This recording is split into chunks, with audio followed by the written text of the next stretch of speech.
Bharti news, सीधा, सटीक और निष्पक्ष। नमस्कार, मैं हूं सुमोना सिन्हा और आप देख रहे हैं भारती न्यूज। नजर डालते हैं आज की मुख्य खबरों पर और शुरुआत करते हैं राष्ट्रीय खबरों से। रविवार शाम दिल्ली के भाजपा विधायकों की बैठक हुई। बैठक के बाद दिल्ली की रजौरी गार्डन विधानसभा सीट से भाजपा विधायक मनजिंदर सिंह सिरसा ने बताया, बैठक में पानी, सीवेज, यमुना जल की सफाई पर चर्चा हुई।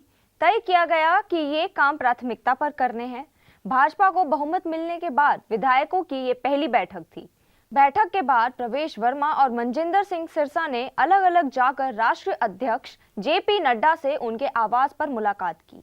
रिपोर्ट्स में सूत्रों के हवाले से दावा किया जा रहा है कि प्रधानमंत्री नरेंद्र मोदी के अमेरिका दौरे से लौटने के बाद मुख्यमंत्री का शपथ समारोह होगा। पीएम मोदी फ्रांस अमेरिका के दौरे पर जा रहे हैं। मणिपुर के मुख्यमंत्री एन बीरेन सिंह ने रविवार शाम अपना इस्तीफा गवर्नर को सौंप दिया। गवर्नर अजय कुमार भल्ला ने इस्तीफा स्वीकार कर लिया है और बीरेन सिंह से कार्यवाहक मुख्यमंत्री के तौर पर पद संभालने के लिए कहा है। बीरेन सिंह पर राज्य में 21 महीने से जारी हिंसा के चलते काफी दबाव था। विपक्षी पार्टियां भी लगातार एनडीए से इस मुद्दे पर सवाल पूछ रही थी। इस्तीफे का फैसला लेने से पहले बीरेन सिंह ने रविवार सुबह केंद्रीय गृह मंत्री अमित शाह से दिल्ली में मुलाकात की थी। नए मुख्यमंत्री पर फैसला 1-2 दिन के भीतर लिया जाएगा। वायुसेना प्रमुख air chief marshal AP Singh और थल सेना प्रमुख जनरल उपेंद्र द्विवेदी ने रविवार को एलसीए तेजस लड़ाकू विमान में उड़ान भरी। बेंगलुरु में एरो इंडिया 2025 की शुरुआत से एक दिन पहले दोनों सेना प्रमुख तेजस फाइटर जेट में बैठे। एरो इंडिया 2025 प्रोग्राम 10 फरवरी से 14 फरवरी तक चलेगा। ये पहली बार है जब दो सेनाओं के प्रमुख ने एक साथ स्वदेशी फाइटर जेट में उड़ान भरी है। उड़ान के बाद थल सेना प्रमुख जनरल द्विवेदी ने इस अनुभव का अपने जीवन का सबसे अच्छा पल बताया। उन्होंने ये भी कहा कि हम एनडीए नेशनल डिफेंस एकेडमी के दिनों के साथ हैं। अगर मैं वायुसेना प्रमुख से पहले मिला होता तो एयरफोर्स ज्वाइन करता और फाइटर पायलट बनता। अब नजर डालते हैं अंतर्राष्ट्रीय खबरों पर। पीएम मोदी आज छठे फ्रांस दौरे पर रवाना हो रहे हैं। तीसरी बार प्रधानमंत्री बनने के बाद वे पहली बार फ्रांस जा रहे हैं। पीएम आखिरी बार 2023 में फ्रांस के राष्ट्रीय दिवस कार्यक्रम में शामिल होने गए थे।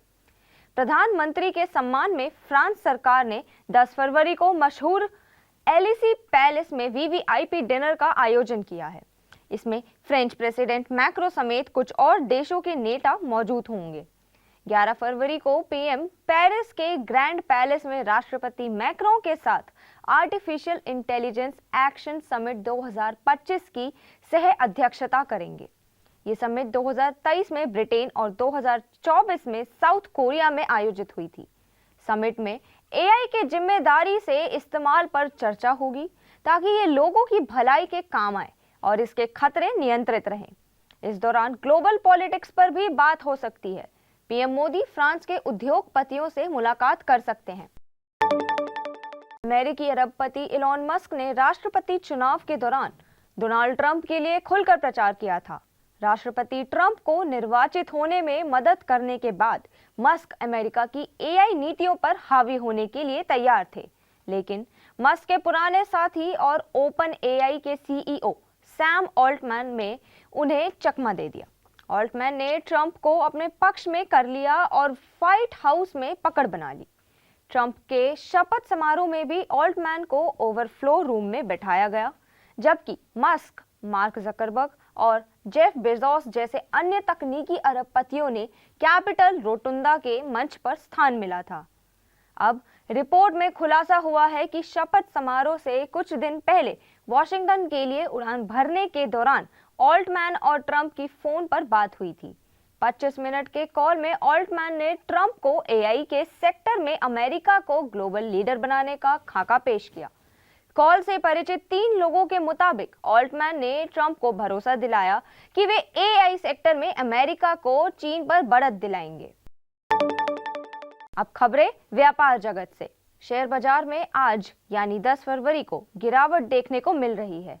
सेंसेक्स 600 अंक से ज्यादा भी गिरावट के साथ 77,200 के स्तर पर कारोबार कर रहा है। वहीं निफ्टी में भी करीब 200 अंक की गिरावट है। ये 23,350 पर कारोबार कर रहा है। शुरुआती कारोबार के दौरान सेंसेक्स के 30 शेयरों में से 26 शेयरों में गिरावट और 4 में तेजी देखने को मिल रही है। आज एनर्जी, आईटी और मेटल शेयर्स में ज्यादा गिरावट है। टाटा स्टील के शेयर में करीब 4% की गिरावट है।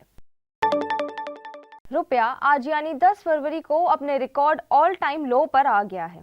इसमें अमेरिकी डॉलर के मुकाबले 44 पैसे की गिरावट है और ये 87.94 रुपए प्रति डॉलर के अब तक से सबसे निचले स्तर पर आ गया है। इससे पहले डॉलर के मुकाबले रुपया 87.50 पर बंद हुआ था। एक्सपर्ट्स के मुताबिक रुपए में इस गिरावट की वजह हाल ही में भारतीय शेयर मार्केट में विदेशी निवेशकों के जरिए की जा रही बिकवाली है। इसके अलावा जियोपॉलिटिकल टेंशन कारण भी रुपए पर नेगेटिव असर पड़ा है। रुपए में गिरावट का मतलब है कि भारत के लिए चीजों का इंपोर्ट महंगा होना है। इसके अलावा विदेश में घूमना और पढ़ना भी महंगा हो गया है। मान लीजिए कि जब डॉलर के मुकाबले रुपए की वैल्यू 50 थी, तब अमेरिका में भारतीय छात्रों को 50 रुपए में $1 मिल जाते थे। अब $1 के लिए छात्रों को 86.31 रुपए खर्च करने पड़ेंगे। इससे फीस से लेकर रहना और खाना और अन्य चीजें महंगी हो जाएंगी। अब खबरें खेल जगत से। भारत ने इंग्लैंड को दूसरे वनडे में 4 विकेट से हरा दिया। इसी के साथ टीम ने 3 मैचों की सीरीज में 2-0 की अजय बढ़त बना ली। कटक के बाराबाती स्टेडियम में रविवार को इंग्लैंड ने बैटिंग चुनी। टीम 49.5 ओवर में 304 रन बनाकर सिमट गई। भारत ने 44.3 ओवर में 6 विकेट खोकर टारगेट हासिल कर लिया। भारत से कप्तान रोहित शर्मा ने 32वां वनडे शतक लगाया। उन्होंने 119 रन बनाए। शुभमन गिल ने 60 रन बनाए। रविंद्र जडेजा ने 3 विकेट लिए। इंग्लैंड से जो रूट ने 69 रन बनाए और बेन डेकॉर्ट ने 65 रन बनाए। जैमी ओवर्टन को 2 विकेट मिले। तीसरा वनडे 12 फरवरी को अहमदाबाद में खेला जाएगा। हम 2021 में भी गुजरात टाइटंस फ्रेंचाइजी खरीदने की दौड़ में थे।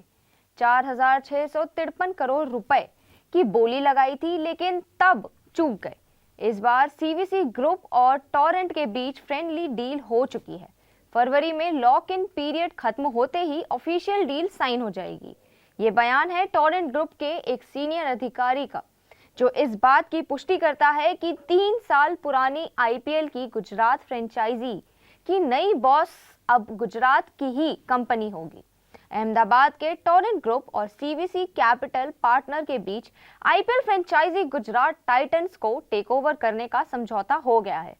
दोनों ग्रुप के सीनियर अधिकारियों के बीच ये डील फिलहाल फ्रेंडली शेक हैंड के तौर पर हुई है, क्योंकि अभी टाइटंस का लॉक इन पीरियड चल रहा है। बीसीसीआई के नियमों के मुताबिक लॉक इन पीरियड के दौरान कोई भी ग्रुप अपनी फ्रेंचाइजी को बेच नहीं सकता। आज के बुलेटिन समाप्त हुए। देश दुनिया की बाकी खबरों के लिए देखते रहिए भारती न्यूज़।